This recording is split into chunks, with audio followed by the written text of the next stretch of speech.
ఒకసారి ఆలోచించండి. ఒక ఊరిలో తరతరాలుగా ఒకే ఇంట్లో నివసిస్తున్నారు. కాని ఆ ఇల్లు మీదేనని చెప్పడానికి మీ దగ్గర చట్టబద్ధమైన, స్పష్టమైన పత్రం ఏదీ లేదు. ఇది కథ కాదు. తెలంగాణలో లక్షలాది మంది ఎదుర్కొంటున్న నిజం.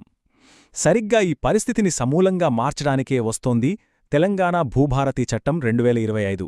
దీని గురించి ఈరోజు మనం వివరంగా మాట్లాడుకుందాం. ఈ మాట వినగానే చాలామందికి తమ సొంత పరిస్థితే గుర్తొచ్చి ఉంటుంది కదూ. గ్రామాల్లోని నివాస స్థలాలకు అంటే ఈ అబాధీ భూములకు సరైన హక్కుపత్రాలు లేకపోవడమనేది చాలా పెద్ద సమస్య. ఈ కొత్త చట్టం ఇది కేవలం కాగితాలు మార్చడం కాదు, గ్రామాల్లోని ఇళ్లకు అసలైన ఆర్థిక విలువను, చట్టపరమైన భద్రతను ఇవ్వబోతోంది.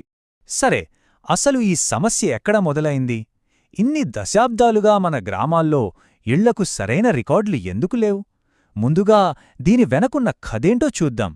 అసలు మ్యాటరంతా ఈ గ్రామకంఠం లేదా అబాదీ అనే పదంలోనే ఉంది. చూడండి, బ్రిటిష్ కాలం నుంచి మన గ్రామాల్ని 2 భాగాలుగా చూసేవాళ్లు. ఒకటి పంటలు పండించే పొలాలు, రెండోది జనాలు ఇళ్లు కట్టుకునుండే ఊరు. ఈ ఊర్లో ఉన్న స్థలాన్ని ఊరి ఉమ్మడి ఆస్తిగా భావించేవాళ్లు. అందుకే ఇది ఫలానా వ్యక్తి ఇల్లు అని ప్రత్యేకంగా రికార్డుల్లో ఎక్కించలేదు. ఇప్పుడు ఈ తేడా చూడండి ఎంత స్పష్టంగా ఉందో. పొలానికి